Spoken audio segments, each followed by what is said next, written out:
So we have our smoky bacon cut up. I'm going to bring this over to the stove. I've got a medium to medium high heat. I don't want this too hot because I don't want my bacon to burn. But I do want it to render all that lovely bacon fat because I'm going to use that to saute my mirepoix, which is something we're going to talk about in a little bit. It's important that you keep an eye on the bacon. You want it moving around in the pan, giving a nice sizzle. We don't want any burnt spots. We are going to be using this in the actual stuffing.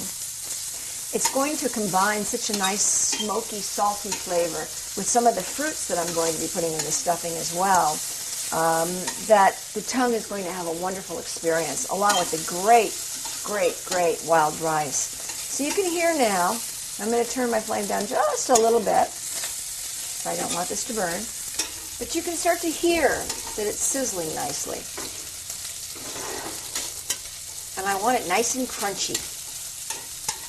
And I also do want some of the bits sticking to the bottom because those bits are going to actually give flavor to the mirepoix. Okay, it's getting a gorgeous golden brown and it smells so good in here. I mean, it's reminiscent of breakfast. And in this case, it's going to be reminiscent of a great dinner. It's also a great flavor enhancer in so many meat and poultry dishes because of that smoky flavor and that saltiness that it gives off.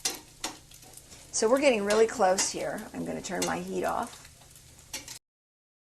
And these are looking just about perfect. Nice and golden brown. Just the way I want them. Let me see. Nice and golden brown. Just the way I want them. And I'm going to remove them with a slotted spatula into my little dish. So I want to keep all that wonderful bacon grease. Okay, hold it. Stay with that. And action. Go ahead. There we go. So I want to keep all of that wonderful bacon grease in those little bits